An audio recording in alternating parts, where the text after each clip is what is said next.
Hi, I'm Devora Krasnianski, and I'm really excited about this Jewish Women Talk About Midlife series. For a long time, I've been coaching people in areas such as dating and life in general, and it's been humbling and wonderful to be part of people's transformations. More recently, as I entered midlife and I'm doing more work with people in this wonderful and confusing stage of midlife, I started Jewish Women Talk About Midlife. And if you'd like to have a conversation with me about your midlife or anything else on your mind, you can reach me, Devora Krasnianski, at jewishmidlife@gmail.com. So welcome to Jewish Women Talk About Midlife. It's our place for laughing and fetching, supporting and inspiring and learning with and from each other in this exciting stage. Online conversations and expert talks about different topics, such as today's topic. Today we're talking with Lily Aronin about breakfast and snacks for our stage of midlife. I'm really excited about this topic, what we should eat, where we get our energy, breakfast, snack. So I'm really grateful to you, Lily Aronin, for joining us today. We're talking about this important topic of breakfast, snacks, and food in general. Before we get into the topic, Lily, could you talk a little bit about what you do in this field and how you got there?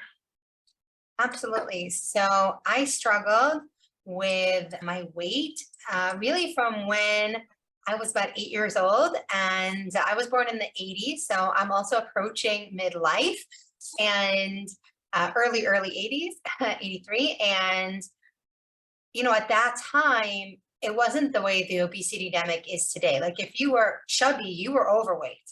And from a very young age, I was very aware that I was overweight.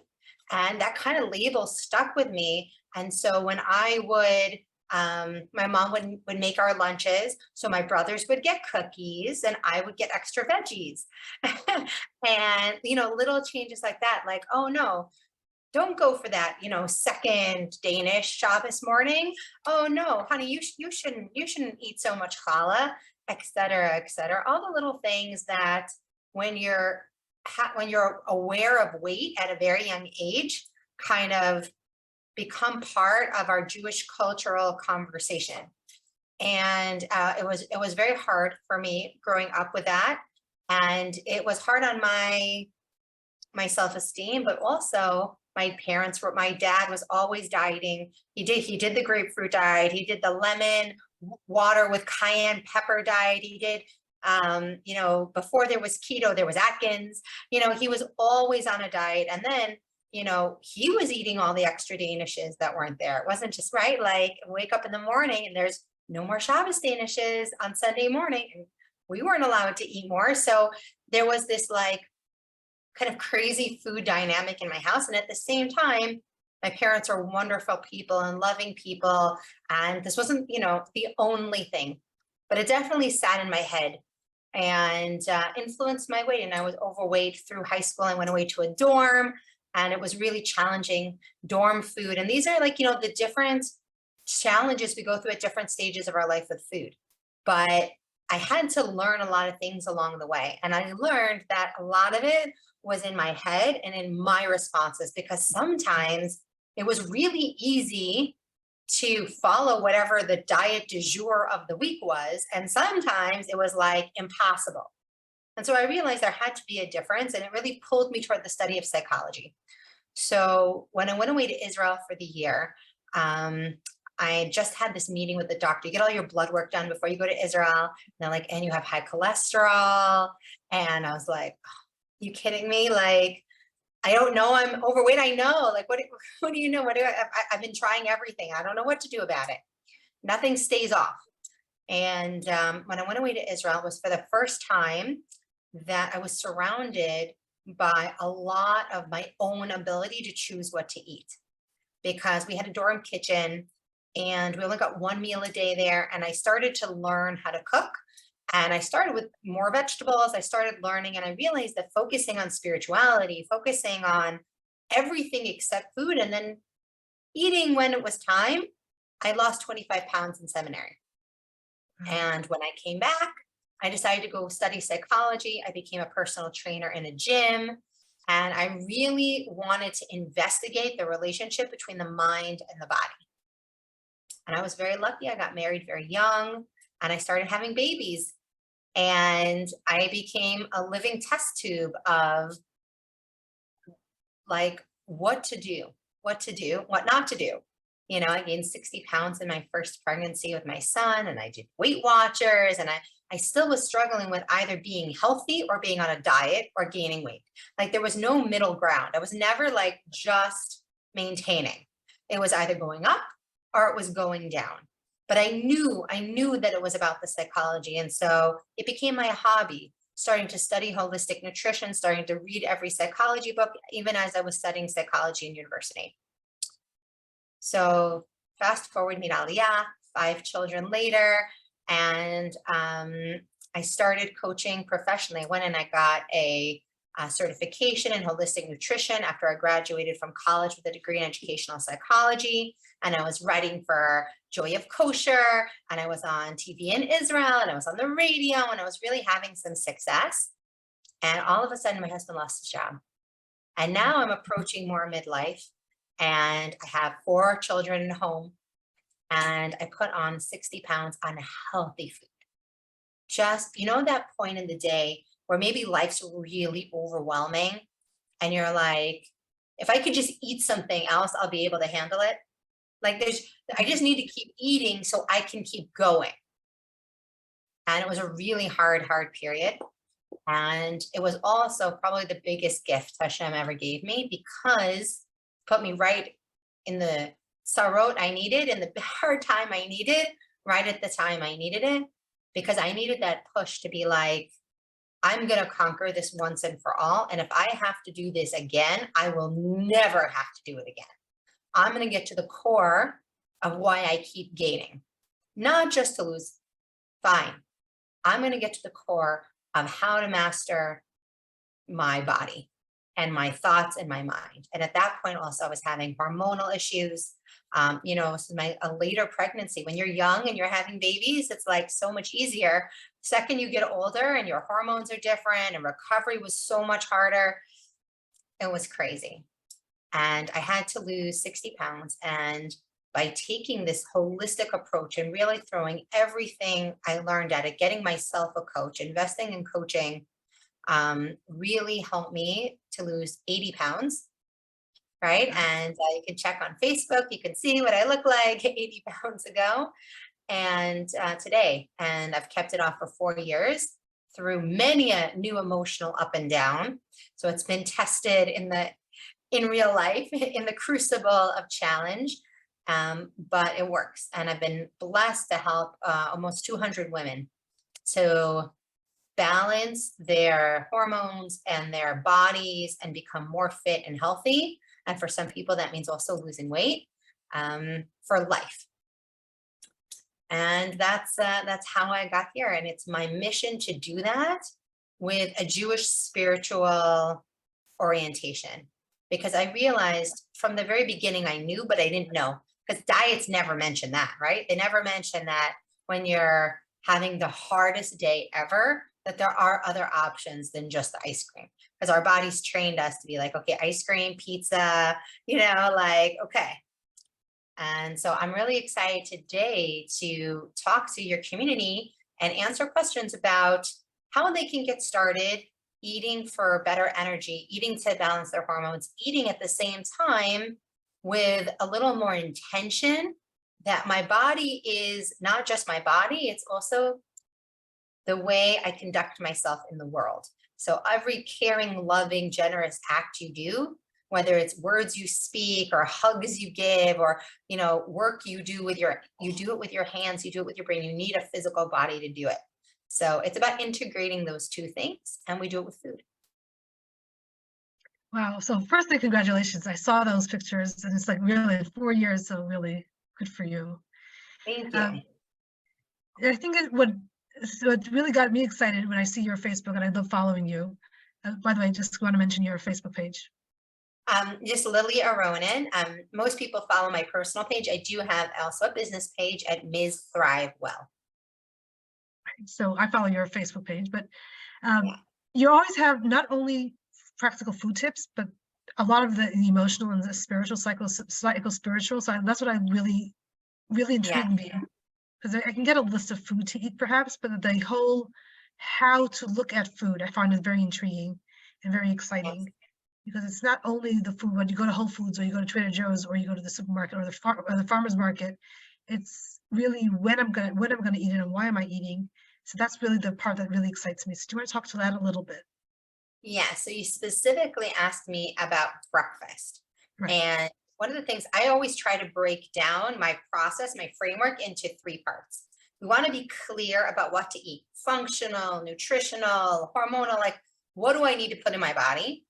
But then there's also confidence, the confidence that you have simple and easy techniques way to do it, and gratitude that you're coming to this from a place of I'm grateful that I have food to eat, that I have food that nourishes my body. My body is, it's a miracle every day that we put food in and energy comes out. Being a little bit more aware of that, bringing God into the picture and remembering that if we're hungry and, and we run out the door and we forgot our lunch at home, or we're, in the middle of meal prep and our teenagers come back in the house and they're making a mess in the kitchen and all the things that get in the way in life, that we use that psycho spiritual element to be like, okay, like have a little more gratitude, have a little more acceptance, a little more like release of that. I think one of the hardest transitions in midlife is learning how to not be so controlling. Because when our kids are young and, life is, we are in charge of everything. We tell them when to go to bed. We tell them what to eat. We tell them when to get up. But as they get older, we can't control them anymore. And as your marriage matures, like you hopefully at some point stop trying to control your husband every minute. And you also realize that there's a lot in your life that's beautiful that's going to unfold without your control. As your kids get married, right? As they start dating, as they, I have a son turning 18, he's going into the army, and I don't have a lot of control over all the choices he's going to make while he's there. And so using that in our relationship with food, using the way we nourish ourselves and the way we interact with food, I think can be very freeing and start to really give us a lot of empowerment along these kind of changes that we have coming in midlife.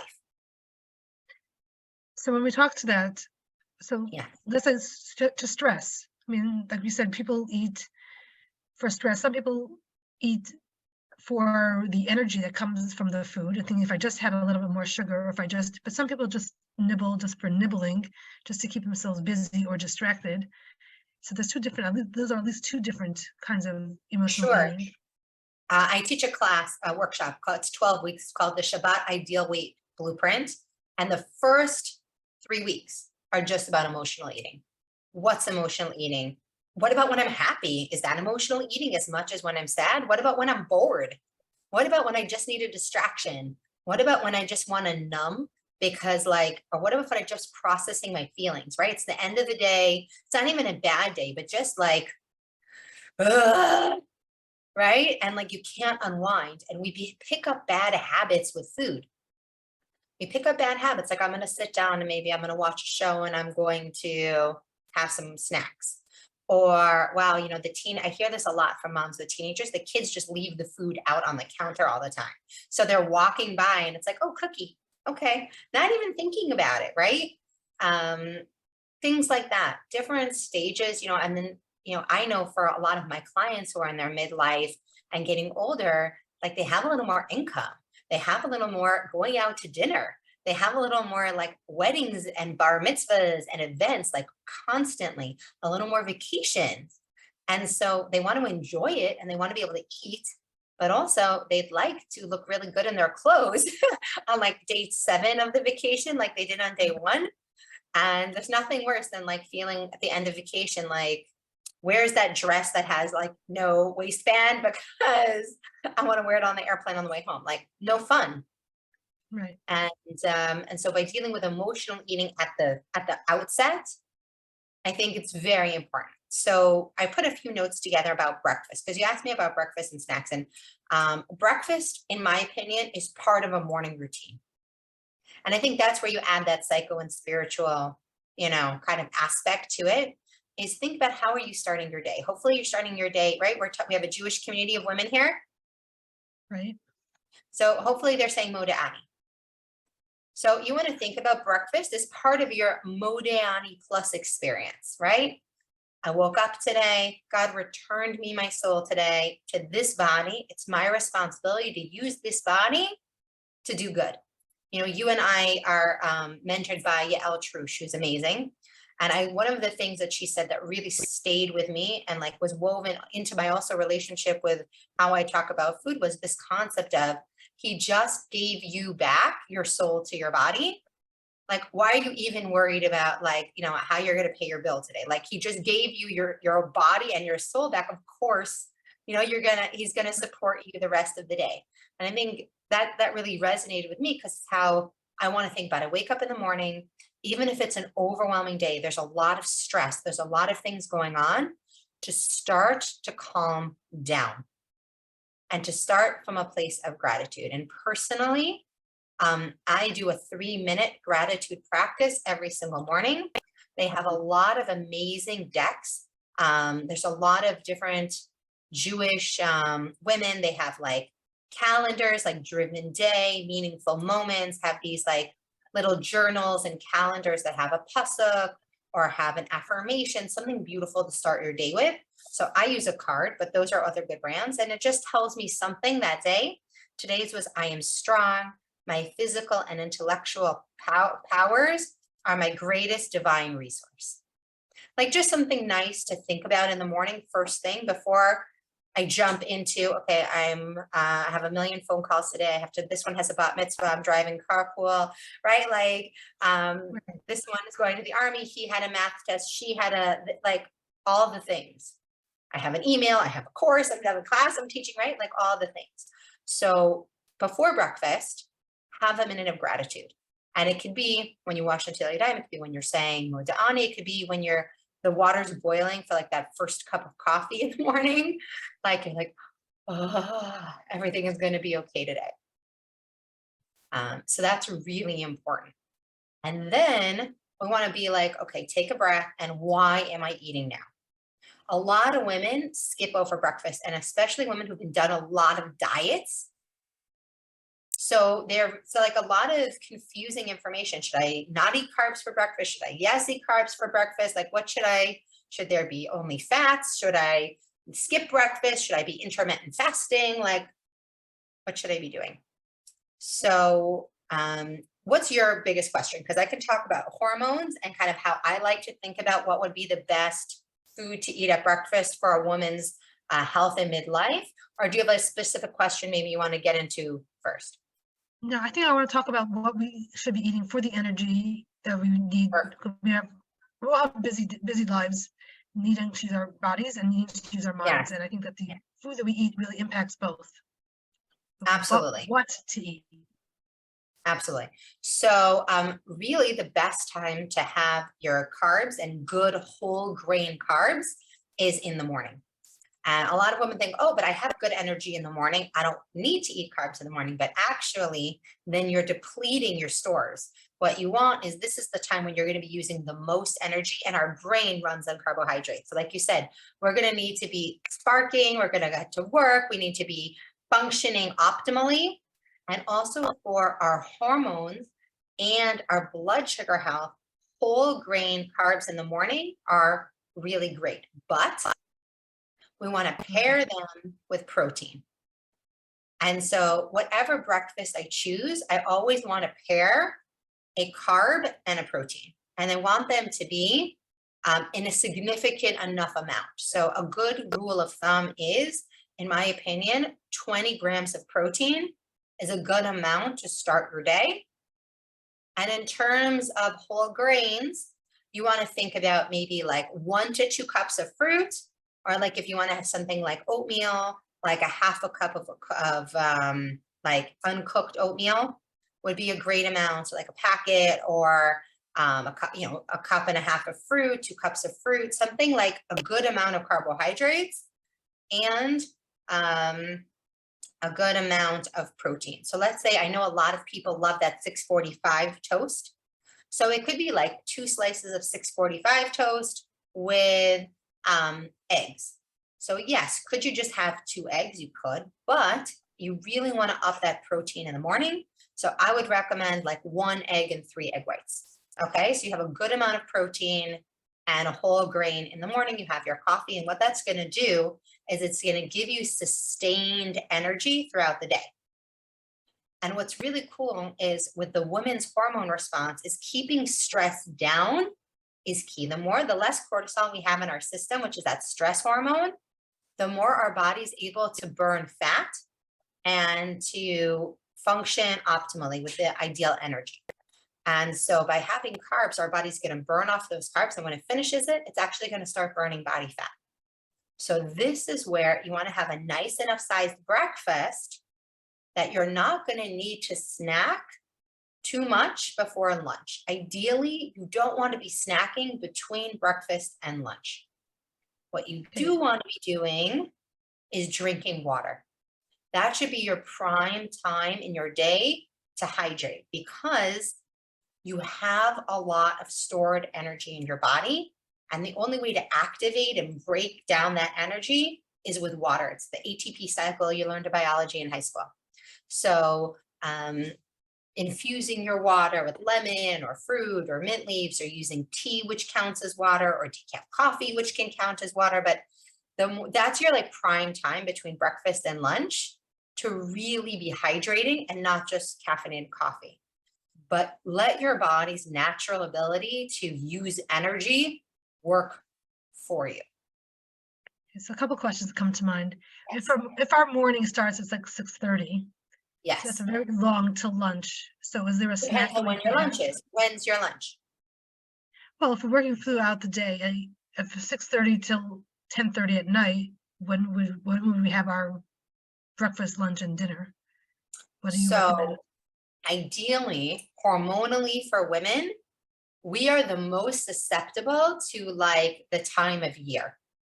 So for women, and I'm just being honest with you, I know it's not easy, but we want to be eating most of our meals during daylight hours. So in the summer, we have a lot more daylight hours than we have in the winter. Yes. So in the winter, we're probably going to be eating dinner after it's already dark out. I know I do. Like, as much as I would love to eat dinner at like 5 o'clock every night, not so successful with my lifestyle.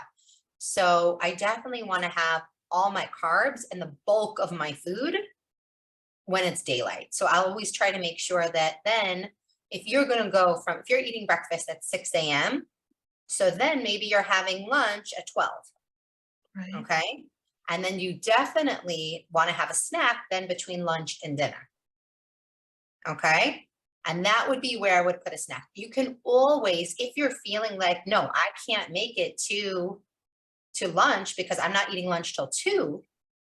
So then I would definitely recommend having like a vegetable snack with like protein, maybe like a cheese stick and some baby peppers or cherry tomatoes with some like nish-nosh dressing to dip it in, or baby carrots, like a nice snack between breakfast and lunch, but only if you've already like been really drinking water.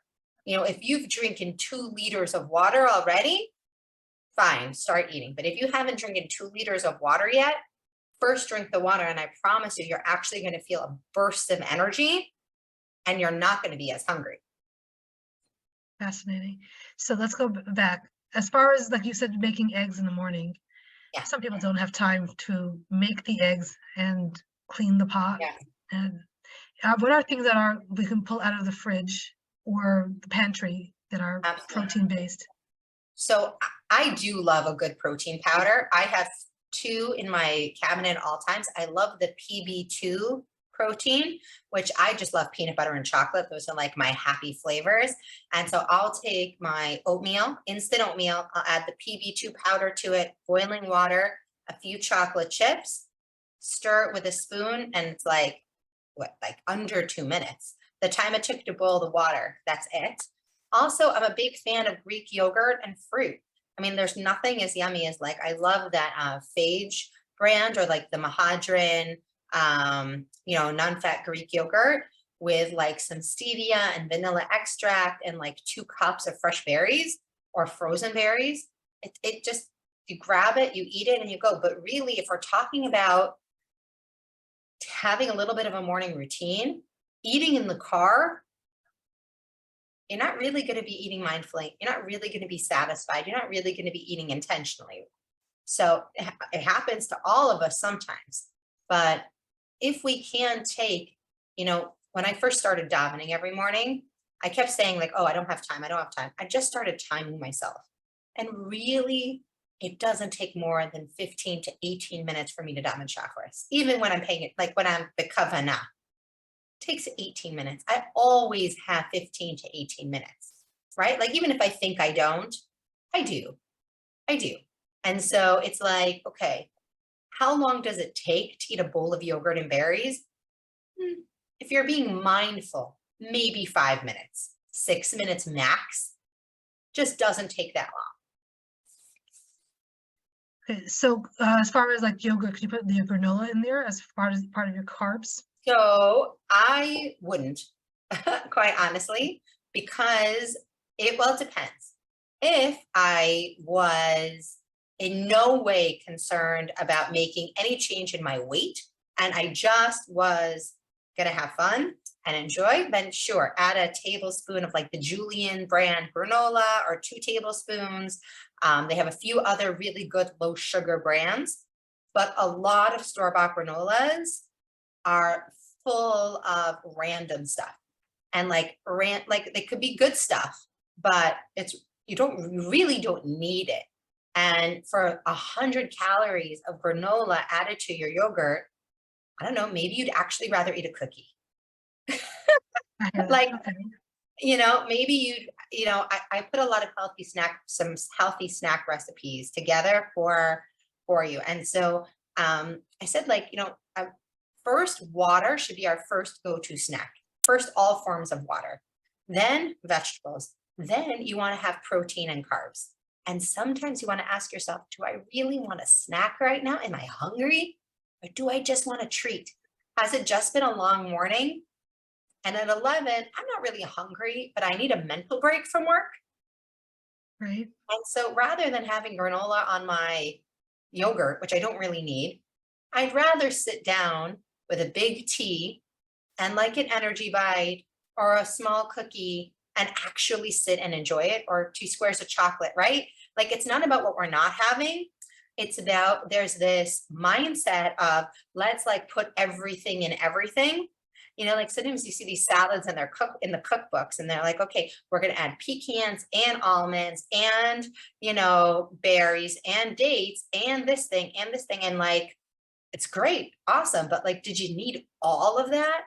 Because then you feel like you can't have the piece of cake at the end of the meal that you really wanted, like, I'm not saying we want to be eating cake and cookies every day, but I'm saying that there's room in life for a cake and a cookie when we're not like loading our meals with stuff that doesn't need to be there.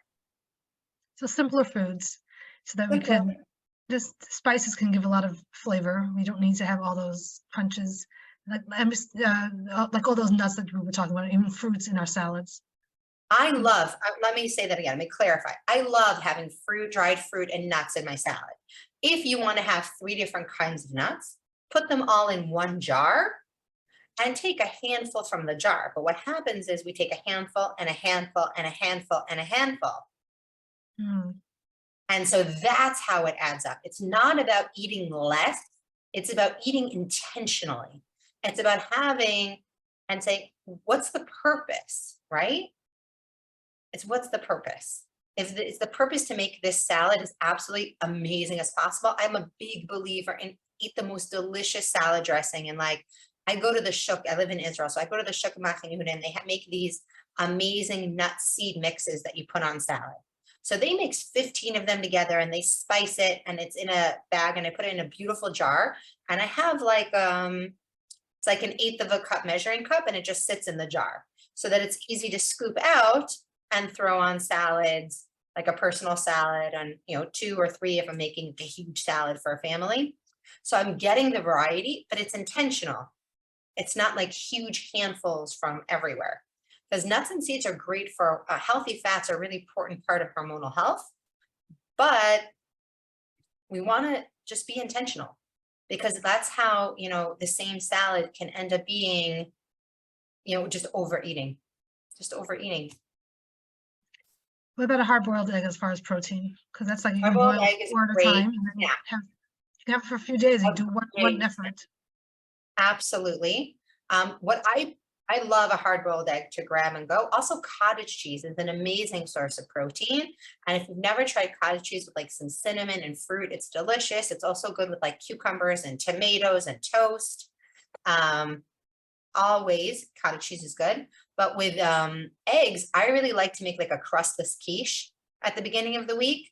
It's one of my go-tos. I have 5 kids and I work and my husband works, and it's like I need very fast meals.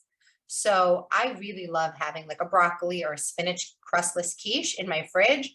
Also because then you like you heat up in the microwave in a second, it feels hot and yummy. You can even make omelets ahead of time and then put them in a whole wheat tortilla with a slice of cheese and just melt it. And again, like have something with some like baby spinach in it that in 2 seconds can be ready.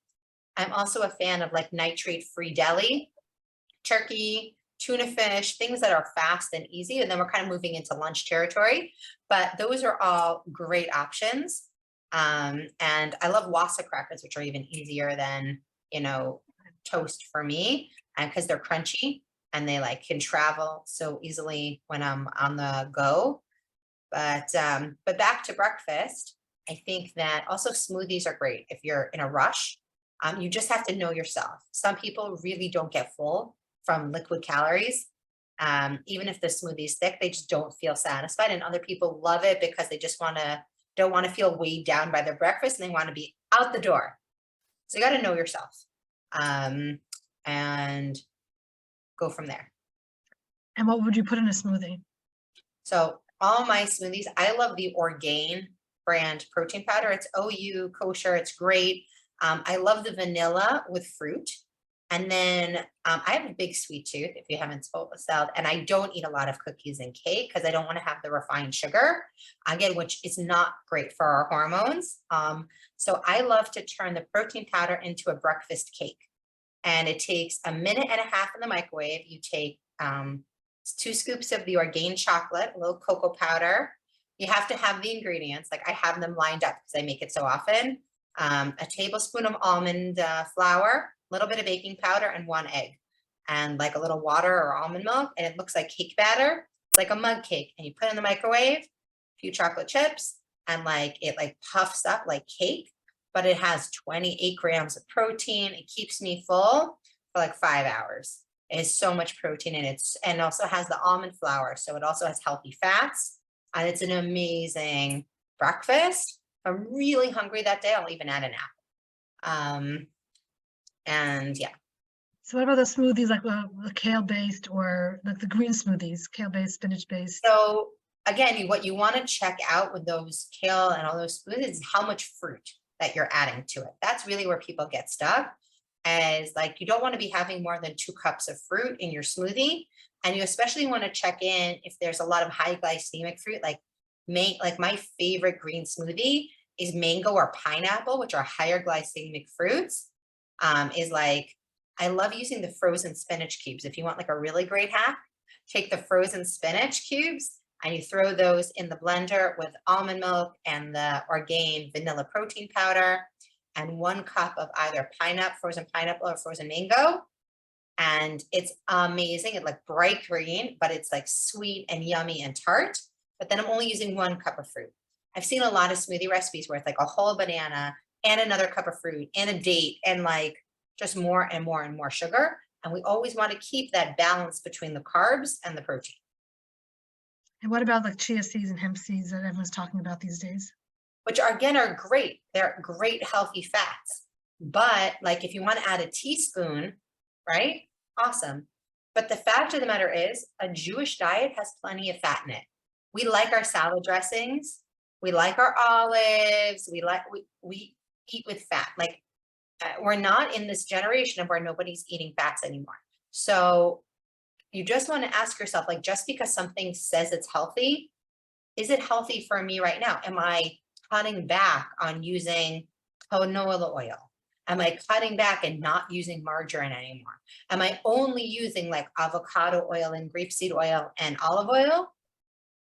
Like that's amazing. Maybe these are real health goals that you have in order to increase your omega-3 fats for your heart health. Cardiovascular disease is the #1 killer of women.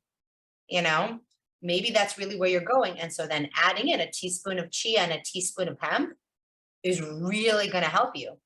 But if not, each teaspoon's like, you know what I mean? Like you're just adding in another 50 calories to your shake, but for what purpose? Right. It doesn't give any flavor. It's just giving what we thought was nutrients and nutrients that we're getting in other ways, and we don't need to do that. Is that what I'm If hearing? right, if we're using olive oil and dressings on our salad and we're having avocado maybe on our toast, what's the purpose? So it's like a lot of times things are healthy, but that's where again, like we're adding more and more and more and more stuff, but does it have a purpose? If you're like, yes, I really want to increase, my doctor said I want to get my good cholesterol higher. So then are we taking away the bad cholesterol and replacing it with chia and hemp seeds? Right? Are we taking out the egg yolk from the eggs and then putting, we're using only egg whites? That would be a great reason to use chia and hemp to get your healthy fats in. I hear that. I hear that. So in short, we can have a hard-boiled egg. Oh, and then there's this question about having salads for breakfast. Sure, Together with, salads, why not? If somebody wants to eat salad for breakfast, probably not in the winter, but if you want to eat salad for breakfast, amazing. A rule of thumb is when you're looking at your carb at breakfast, you want it to be somewhere in the 150 calorie range. I hate to talk in calories because I don't really think in calories, but like if you're looking at products, okay? So it could be a granola, it can be a bread. You want to ask anywhere between 100 and 150 calories. So like if you need a lot of food, you're going to prefer like a 645 bread where that could be 2 or 3 slices than like one slice of that maybe sourdough seed bread that has the chia and the hemp and the flax seeds in it. But if you're somebody who doesn't like to eat a ton, like it gives you, like some people are just not like that. Like they're happy with a little bit of something that tastes really, really good. So maybe they're going to really love that seed bread that's like very dense with a lot of, high nutrient food and high calorie food, but they're not somebody who needs to eat a lot. You really need to like kind of know your eating personality. I was intrigued when you said about salad, but not in the winter. What do you mean by I know that? a lot of people here at least complain about eating salad in the winter. For breakfast, they're always cold. They're like, oh, salad. Like I want something hot. I love salad. Salad for dinner tonight. But I think once you have an amazing dressing and then you have the colors and the textures, like salad is delicious. So So breakfast, a hard-boiled egg with salad and a piece of toast. I wouldn't just have one hard-boiled egg. I would have a hard-boiled egg and 2 whites. I don't think a hard-boiled egg is like enough protein to again, like, or that's why you're always snacking. I mean, it's so freeing to eat enough and then not think about food for 4 hours and just drink water and go about your business and not have to carry with you a million kinds of snacks. Again, if you're going 6 or more hours, like 5 hours, 6 hours, for sure you're going to need a snack. But it's so nice to eat enough and then not think about food anymore. And eat it mindfully, not when you're on the phone, all of a sudden the bowl is empty and you didn't enjoy it. Exactly. And then we just want more and more and more. So, but it's very hard. I find it very hard not to eat while I'm reading a book or while I'm at my desk or whatever. So what I try to do is try to take breaks. Like I'll eat a third of my lunch, then maybe I'll go back to work, then I'll go back and I can focus for another few minutes. I'll go back to work, then I'll go back, right? Like be reasonable with yourself, but also be mindful, because how are you going to be grateful and appreciative and confident that you're full and that you eat enough if you don't even remember eating? Right. And then, like you said, it's 5 minutes to eat a nice bowl of whatever it is, but then you're getting Yeah. that mindfulness of it. Yeah. And you're actually going to be satisfied. You're going to take a minute. You're going to enjoy yourself. And that's where, again, like let's say you add in all of these things to your salad, right? To make it yummy, but then you ate it while you were busy doing something else. Did you enjoy it? Like, really, was there a point? I really think that when it comes to, like we said, for being like, let's be like really specific, right? You can make it as simple as yogurt and fruit, eggs and toast or crackers or tortilla or something, or sweet potato, whatever. You can make a bake ahead of time that even had quinoa and eggs and broccoli in it. So that's like one piece. out the door. You can make a smoothie and go out the door. But what you want to make sure is that you have 2 liters of water between breakfast and when you eat again, whether that's your snack or your lunch. Okay. And that's key. And then have a good lunch. We can talk about lunch if you want, but we said like we're really talking about snacks and breakfast. But the mindset in the morning that I'm not going straight into breakfast, that breakfast is gonna give me all the perfect energy and make everything good. It's remembering God first. Like, okay, I have my body. I'm really grateful. I'm in a state. I'm not alone. I have help. I don't have to do everything by myself. We go as mothers, like, and women, we could put everything on our own shoulders. If I don't do it and I don't talk, I feel it all the time. It escalates our anxiety like crazy. No, but if I don't have this conversation, then this bad thing is going to happen, and this bad thing is going to happen, and this bad thing is going to happen. Okay. Right? I have to get on top of it right now. We catastrophize in our mind. And that's really the work, is to like really work on calming down. Everything's going to be okay. Everything is in Hashem's hands. I'm going to do the next thing I need to do. Take a deep breath. One of the main things I teach is breath work. With food and nutrition and all that stuff. Breath work is really important. Being able to take a deep breath right now and see, can you feel your stomach expand or just your chest? Put one hand on your heart, one hand on your stomach, right? And you want to breathe until you feel like your stomach hand really expands. You feel the difference there? Yes. So when we're breathing into our chest, it's very shallow breathing, and it's increasing our heart rate. It's making us feel stressed. Something else you can do is try to push your tongue down to the bottom of your mouth.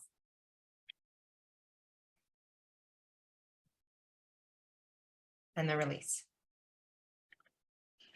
And actually like gives you like a little release of tension. It's like it's a little stress trip. Like if you're feeling really tense and you're like, craning your jaw, push your tongue down to the bottom of your mouth. It's a very proven tactic that they actually use in the army and for soldiers when they need to clear tension from their body.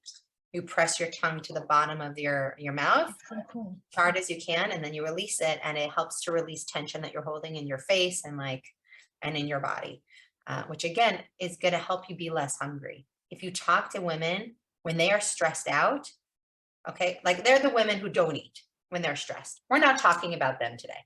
We're talking about the rest of us who overeat when we're stressed, or don't feel full when we're stressed, or forget to eat and then are like, the second we have a second to breathe, it's like we inhale all the food. How many times have we stood at the pantry at 4 p.m. and like there's wrappers and we don't even know what we ate because we were like so done with our day. We came home and we just started eating. It's very normal. But if you take the same practice and you apply it anytime you're going to eat it, I have water first. Water and air, like taking some deep breaths, calms the body, because what do we need most? We can't live even a few minutes without air, right? Right.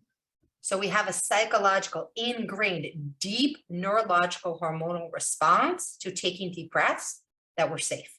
So the more deep breaths we're taking, the more we're not going to end up in the pantry. Okay, like that. Second is water. We can go days without food, but we can't go more than 48 hours without water. Drink some more water in the afternoon. And now you're calm. You're able to feel your hunger. They talk about intuitive eating and mindful eating. You can't intuitively and mindfully eat when you're stressed. You just literally can't feel your body. How can you feel how hungry you are? You're totally eating from a mental hunger and not from a physical hunger. So we have to calm down, and then you'll be able to find a snack, whether you want more vegetables because really you're about to eat, or it's a long time till you're about to eat. So this is how, right?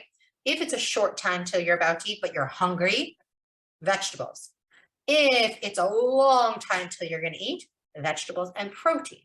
Because protein tells us how long we want to stay full for. That's how big a protein serving we want to have.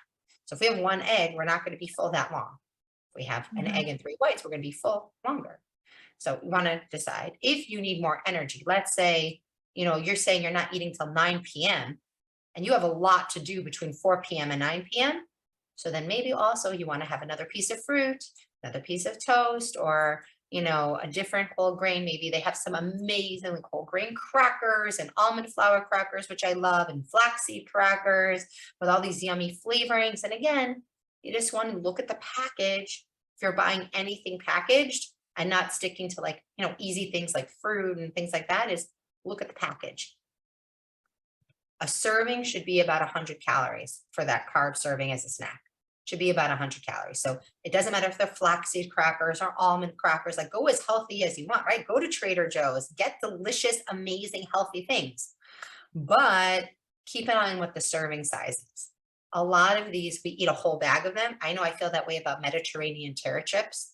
I feel like those should totally be 1 serving bags, because first of all, they're half air and they're deliciously addictive.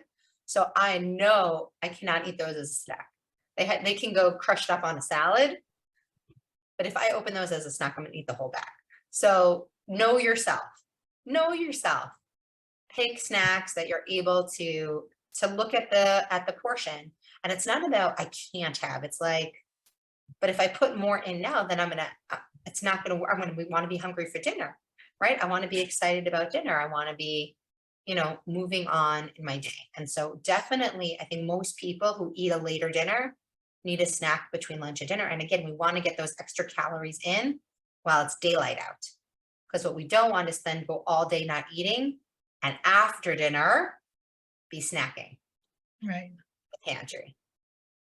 So that's why we start with a good breakfast, which will kind of hopefully will get us onto a good track for the day. Like you said, starting with gratitude and then having a mindful breakfast. And Yeah. And I love how you said it's really time yourself. It's like just a few minutes. I promise. I feel that way about cutting vegetables. I literally, it's one of the number one things whenever I'm working with a client one-on-one, and they're like, Lily, you don't understand my life. I can't cut up a pepper and grab cherry tomatoes and 2 cucumbers. Like, first of all, today they have mini vegetables. Like literally it's rinse and toss in a Ziploc bag. And a lot of us have help in our house these days. And it's interesting, the women who advocate for themselves, and if they have a cleaner or they have a babysitter in the house for their older kids, or they have older kids, pay them a few dollars an hour to do some food prep for you. They would so much rather do that than babysit their younger brother or their neighbor. They would be so much happier to like, oh, can you wash these vegetables and cut them and put them in these containers for me for the week? I'm going to pay you the same as I would to watch your little brother. And you're teaching them better habits about themselves. That food is so important to you that you're actually paying somebody to do it. Yeah, exactly. And the same way with the cleaning and everything else. Like once we're at this age, so it's the same thing with snacking in the evening. So once we've had dinner, this really goes to mindset. I highly recommend the best investment you can make in having healthy hormones and feeling amazing in your body, and not eating at night after dinner, which is when the most eating that poorly affects our sleep, our hormones, our weight, all that stuff happens, is get amazing lounge clothes. Get clothes that not your husband's old sweats, right? That we've worn and they're hand-me-down. Go get beautiful pajamas with different textures and different get Modelo cotton, get a wool one, get a cashmere, sweater, PJ lounge set, or one of those cute hoodie outfits, sneeze ones with the hood and it's fuzzy. Get something that feels amazing when you put it on. And after dinner, go get in your lounge clothes. When you're wearing and you're in that mindset, if you're like, I worked so hard today, right? I'm going to light a scented candle. I'm going to straighten up. When we clean up our space, we have a better energy around us. And then you sit down, you're going to be so much more intentional with anything you eat. First of all, start again with water, have tea. I make an amazing hot cocoa that's just cocoa powder, stevia, almond milk, and boiling water. And it's just delicious. It's like the way that's how they always used to drink cocoa traditionally before they came in Nestle packets. That's how they made it. It was we make coffee, right? You add your sugar, you add your little bit of milk. That was how they always made cocoa. So I make my hot cocoa like that. And it's full of antioxidants and it's great for your hormonal health and it's great for drinking more water and it's like so comforting in the evening. But I make a cinnamon tea, whatever. There's a lot of things like that you can do there, even reduce inflammation. Cinnamon, turmeric, chamomile, vanilla, all of these actually help calm the body and reduce inflammation. So if we add that to our evening routine, and we just take a minute and don't make a to-do list for tomorrow. Make a done list for today. So Take a interesting. minute and list all the things you did today. You'll remember. None of us don't remember when we wake up in the morning. We wake up and it's like, wow, our to-do list is like top of brain. Okay. At lunchtime, look at your day and start making a few things you're going to cross off for tomorrow. Do it then. But once you're at dinner time, don't be thinking about what you have to do tomorrow. Think about what you've already accomplished. And if you start to think about your day like that, like, wow, I took my kids to school today. I did laundry today. I went to work today. I sent this email. I had this meeting. I taught this class. Depending on what you're doing, I paid these bills. I took my daughter to this bat mitzvah. I went shopping for this thing. Like I put the groceries away. Like we do a billion things that we don't appreciate. Ending and starting the day with appreciation. Again, we're calming that nervous system. Sleep is critical in midlife. We're not getting enough of it, and the quality of our sleep affects the next 40 years of our life. Our health, how many chronic illnesses we're going to have, our weight. I have so many women who I work with in their 50s and 60s, and we tweak their diet a little bit, we tweak what they're eating, and then we get to the point where it's just about the water and the sleep. When they're drinking their water and they're getting their sleep, the weight's going down. And when they're not, it's just staying the same. Baruch Hashem, it's staying the same. It's not going up anymore. But that's how important water and sleep is to our rhythm as women, especially as we're getting older. And it's something that we just have to be mindful of, especially because we don't have so much control over it. Baruch Hashem, we have a lot, busy, hectic, beautiful, full of lots of things to do in our lives. I feel like I talked way too much. You said there was so much wonderful information. You mentioned that you have that list of breakfast ideas. Yes. So how can someone So get it? And how can you're someone going to reach get it you? out. And what I did is, I had a guide called My Winter Hacks. And so what I did is I added in a few more breakfast ideas. I added one of my favorite ideas for something make ahead is high protein bagels.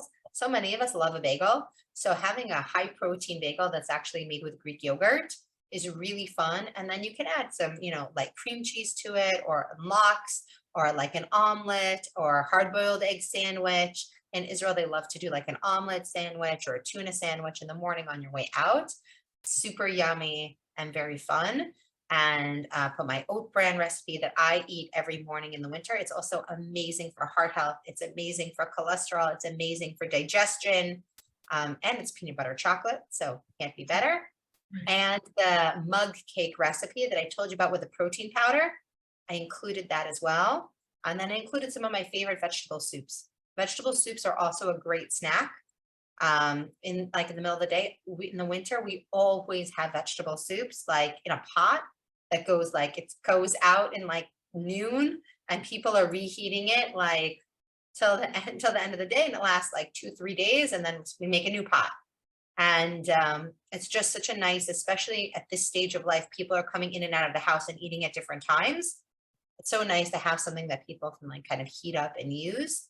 And I also did some of all my favorite teas. Since we're talking about how important water is to managing hunger, so many times we're eating snacks because we're stressed or emotional or all these other things, or really thirsty. And if you start with water and tea, you're going to be able to just eat mindfully, and you're not going to have to be so freaked out about portions and, deprivation or any of those things. So I added those in as well with my favorite scented candle for the evening and my favorite hot water bottle, which again, also like if you're somebody who eats to comfort themselves at night, a hot water bottle on your lap while you're scrolling or reading a book, it just calms everything down. And the more calm we are, the easier it is to make good choices. Or the easier it is to say no to food in general, like the food that we shouldn't be eating. Like we're not even thinking about the food. Rather than like saying no all the time, we want it to be like just not front, not front of mind. We want to be in that place where like, wow, I accomplished so much today. Not like, therefore I deserve a cookie. So much of it is just staying out of the kitchen more, keeping the food more simple. So it's easier to cook more in bulk and less cooking relaxes you. Sometimes in the evening, cooking dinner relaxes me. Put on the music, talking to the kids, everyone's in the kitchen. It's really fun. But then I want to be cleaned up and out of there because I don't want to, a lot of times today, all the kids are on their phones. My husband could be on his laptop. I could be sitting there and maybe want a snack, but I don't really want a snack. I want to connect, right? I want to connect.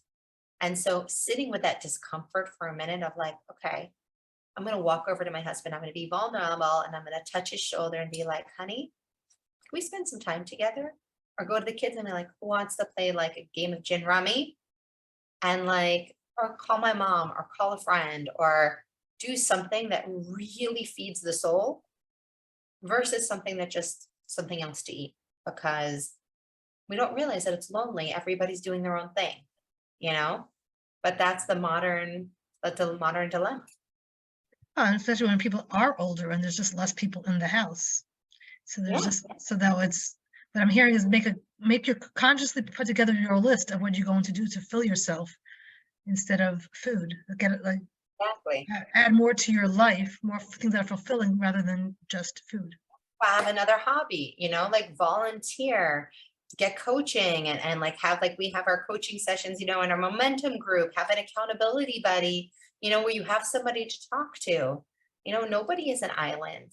And also like it's a wonderful time to learn something. If for so many of us women, like it wasn't until 35, 30, I think 35. No, 30, whatever, 33 to 35 that I really started davening and learning again on a regular basis. With 5 little children and like your house and your life and work and everything else, it was very hard to have something like, that wasn't like listening to a share from H.com while I'm folding laundry kind of thing. Right. Like to really have something I do on a regular basis. And it's so nice because you have more time, right? My kids the older one can babysit my young one. I can go out to a girls' night.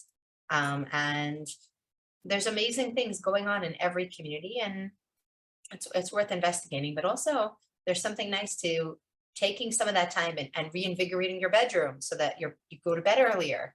If you don't have anything to do, read a new book, like find things to fill you up in a fulfilling way versus just being over full all the time. And this also goes to overworking during the day, right? When we're overworking all day and we don't have the breath work, we don't know how to calm down.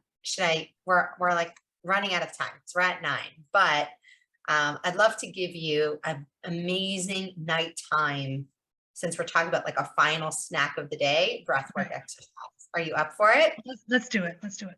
It's really cool. I'll kind of end with this because it's for the end of the day. But you could really do this at any time that you're feeling like stress has built up in your body. You ever get that tingles? Like you're like jumping out of your skin, like it's just been so much. So that's what this is for. So I'm going to walk you through it. I want you to practice for a minute, just taking like an inhale just into your chest, like almost like you're hyperventilating. Okay, perfect. Now, what I want you to do is you're going to do 10 of those, and then you're going to hold your breath for 10 seconds. Are you ready? And on my count.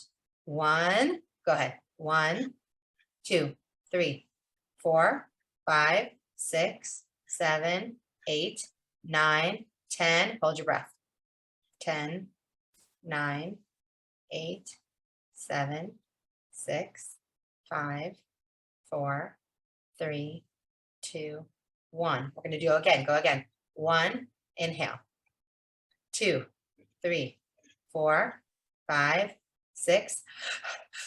Open your mouth. 7, 8, 9, 10. We're going to go 20, 11, 12, 13, 14, 15, 16, 17, 18, 19, 20. Hold your breath. You're going to hold 20 seconds. You should almost start to feel tingling, right? You're feeling tingling. All that tension from the day is like building up. It's building up. It's building up.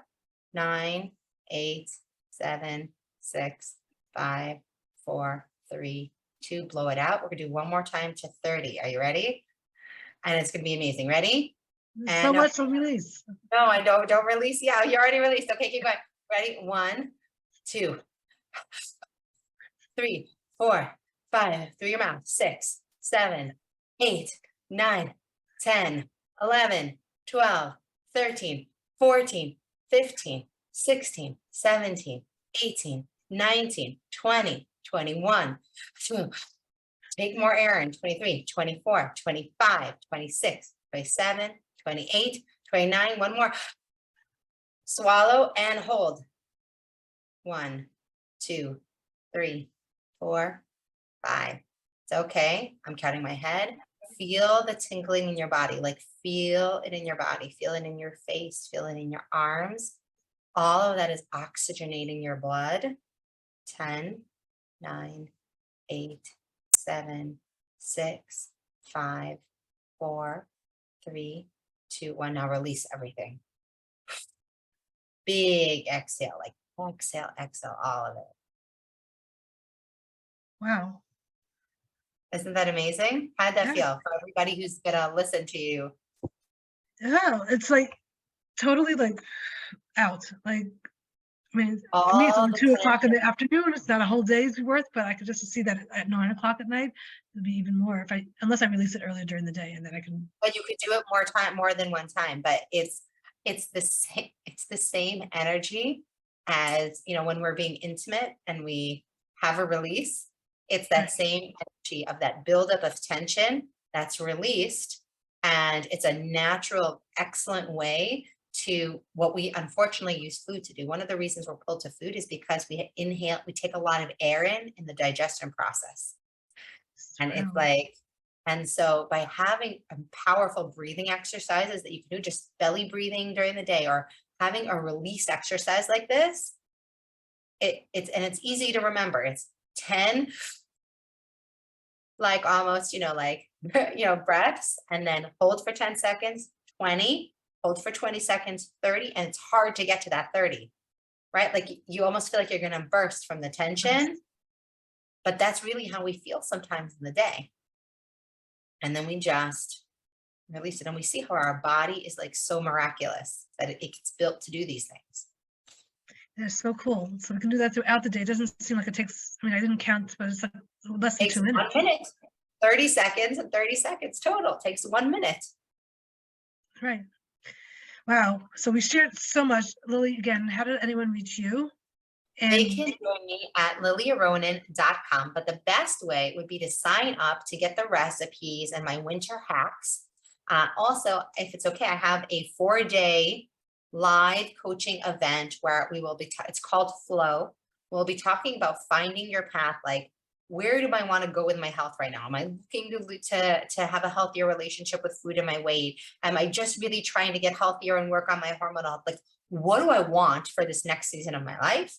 The second day is loving our body, healing old wounds. I mean, we've had some amazing things, like women who really have hated scars that they have on their body from childbirth, or, frustration that they've had after injuries, or, all kinds of things. That healing, or even just, like getting to like yourself again in your body physically.